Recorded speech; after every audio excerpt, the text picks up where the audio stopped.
राधे राधे दोस्तों, आइए हमारे चैनल अलौकिक श्रद्धा में आपका स्वागत है। आज हम इस वीडियो में सोमवती अमावस्या व्रत की कथा सुनेंगे। तो आइए शुरू करते हैं।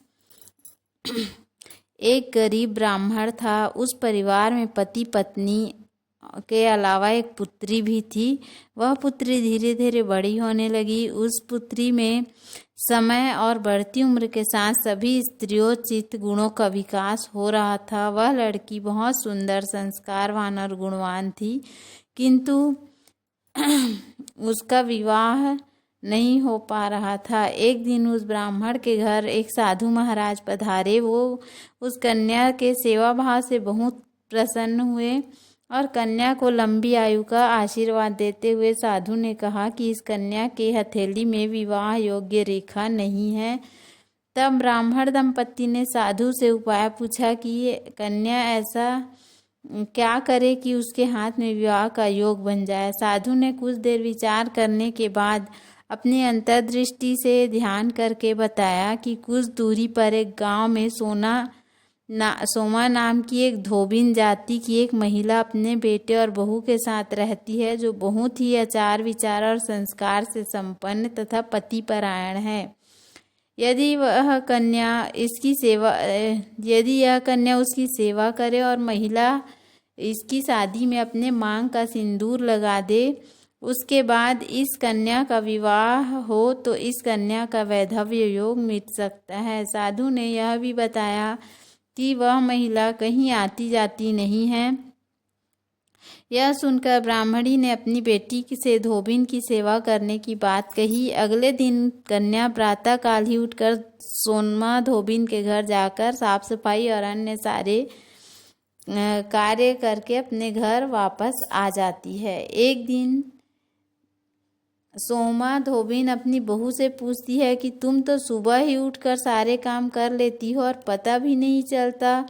बहू ने कहा, माँ जी, मैंने तो सोचा कि आप ही सुबह उठकर सारे काम खुद ही खत्म कर लेती हैं। मैं तो देर से उठती हूँ। इस पर दोनों सास बहू निगरानी करने लगी कि कौन है जो सुबह ही घर आकर सारा काम करके चला जाता है। कई दिनों बाद धोबिन ने देखा कि एक कन्या मुंह अंधेरे में घर आती है और सारे काम करने के बाद चली जाती है। जब वह जाने लगी तो सोमा धोबिन उसके पैरों पर गिर पड़ी और पूछने लगी कि आप कौन हैं और इस तरह छुपकर मेरे घर में चाकरी क्यों करती हैं। तब कन्या ने साधु द्वारा कही गई सारी बात बताई। सोमा धोबिन के पतिपरायण थी, उसमें तेज था। वह तैयार हो गई। सोमा धोबिन के पति थोड़ा अस्वस्थ थे। उसने अपनी बहू से अपने लौट आने तक घर पर ही रहने को कहा। सोमा धोबिन ने जैसे ही अपने मांग का सिंदूर उस कन्या की मांग में लगाया, उसका पति मर गया।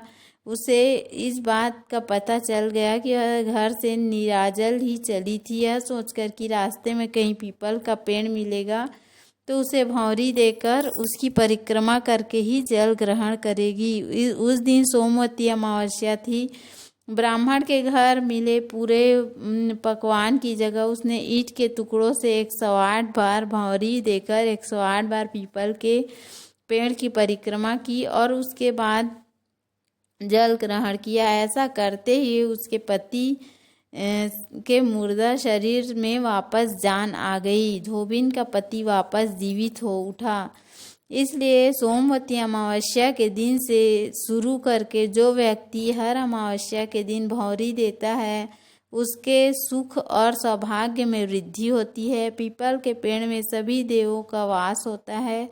अतः जो व्यक्ति हर अमावस्या को न कर सके, वह सोमवार को पड़ने वाली अमावस्या के दिन 108 वस्तुओं की भौंरी देकर सोमा धोबिन और गौरी गणेश का पूजन करता है, उसे अखंड सौभाग्य की प्राप्ति होती है। ऐसी प्रचलित परंपरा है कि पहली सोमवती अमावस्या के दिन धान, पान, हल्दी, सिंदूर और सुपारी की भौंरी दी जाती है। उसके बाद की सोमवती अमावस्या को अपने सामर्थ्य के हिसाब से फल, मिठाई, सुहाग सामग्री आदि की इत्यादि की भौंरी दी जाती है और फिर भौंरी पर चढ़ाया गया सामान किसी सुपात्र ब्राह्मण, ननंद या भांजे को दिया जा सकता है। बोलो श्री हरि विष्णु भगवान की जय। बोलो भोलेनाथ पार्वती मैया की जय।